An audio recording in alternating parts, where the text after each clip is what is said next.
Hello बच्चों, let's go through the question. देखिए question क्या कह रहा है।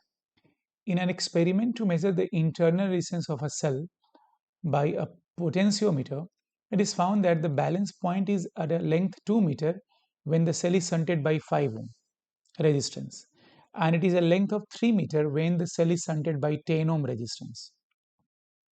Okay, तो पोटेंशियोमीटर से of course we can measure internal resistance of a battery.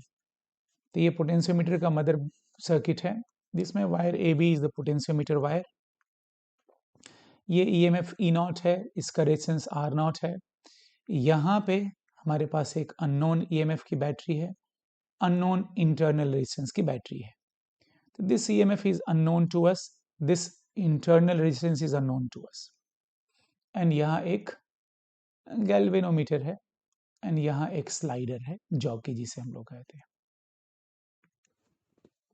ठीक है, नाउ अब क्या है क्वेश्चन बच्चों, देखिए। It is found that the balance point is at 2 metre when the cell is shunted by 5 ohm. मतलब इसको हम 5 ओम के रेजिस्टर से शंट कर रहे हैं। तो बच्चों, अगर आप लोग को थ्योरी पता होगा और होना भी चाहिए बच्चों, ये कि इंटरनल रेजिस्टेंस का जो मेजर करने का जो फॉर्मूला होता है वो ये होता है। क्या होता है? Internal resistance of this battery, ये वाला होता है लोड रेजिस्टेंस, दैट इज ये वाली रेजिस्टेंस जो नोन है, इनटू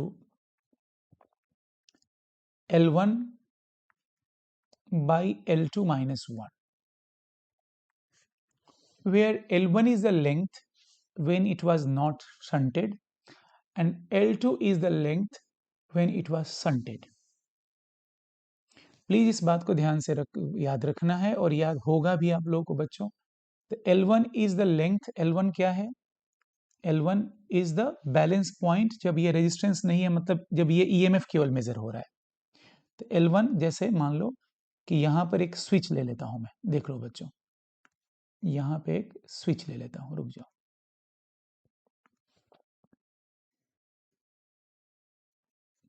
तो यहाँ पे एक स्विच ले लेता हूं, ठीक है बच्चों। तो जब ये स्विच ओपन है तो L1 है, तो L1 इज बैलेंस पॉइंट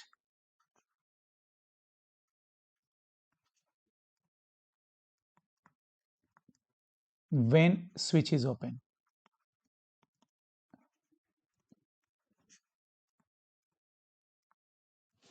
अगर मैं ये फॉर्मूला डिराइव करूं बच्चों तो it will take lots of time, because फिर तो मेरे को पोटेंशियोमीटर ही पूरा पढ़ाना चाहिए ना बच्चों। तो पोटेंशियोमीटर का थ्योरी आप लोग को इंटरनल रेजिस्टेंस मेजर करने का पूरा थ्योरी, ऐसे में तो in every question I will solve, I will have to go through the theory again again again. तो you should know this formula to measure the internal resistance. तो L1 is the, या L naught लिख देता हूं इसको, L not, ठीक है, L naught लिख देता हूं, ठीक है। एंड यहां लिख देता हूं L1, ठीक है। To be very frankly saying कि L1 का L नॉट का मतलब क्या है? L not is the length when switch was open, मतलब जब ये ईएमएफ मेजर हो रहा था, ये वाला ईएमएफ, क्योंकि अननोन, तो ये याद रखिए। Now according to the question, जब हम 5 ओम के रेजिस्टर से शंट कर रहे हैं तो नल डिफ्लेक्शन 2 मीटर पे मिल रहा है। तो मैं लिख सकता हूं कि R is equal to 5 is into L naught, तो हमें पता ही नहीं है, बट ये L1 पता है हमें, दिस इज L1, सॉरी ये L1 था, मैंने इसको L1 बोला था बट लिख दिया मैंने गलती से L नॉट।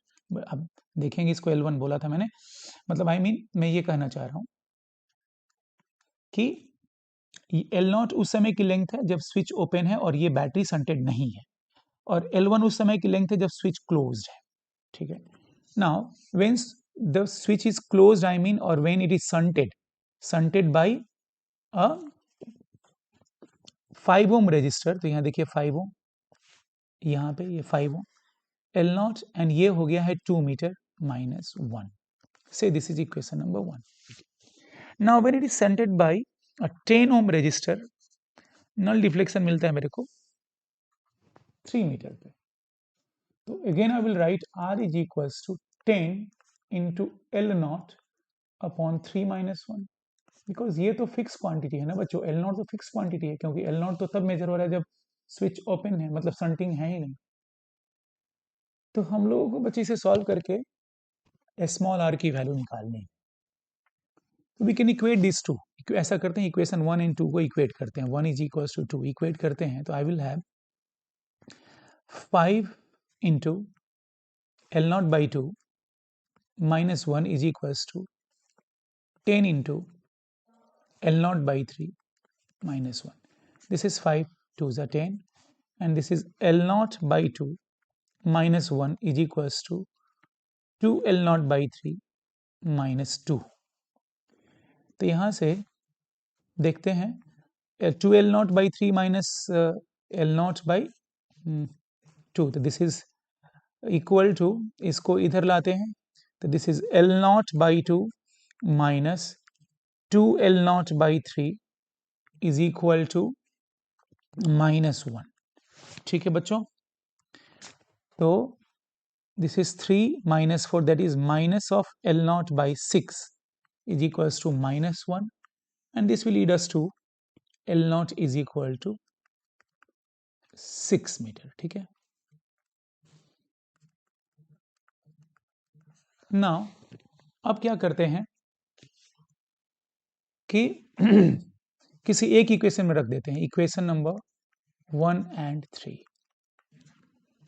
तो R is equals to 5 times L naught की जगह मैं लिख सकता हूं 6, तो 6 by 2 minus 1, that is 5 into 3 minus 1, that is 10 ohm is the internal resistance of the cell, and therefore the option number 2 is the right choice for this question. बच्चों, hope आप लोग समझ गए होंगे. थैंक यू वेरी मच बच्चों.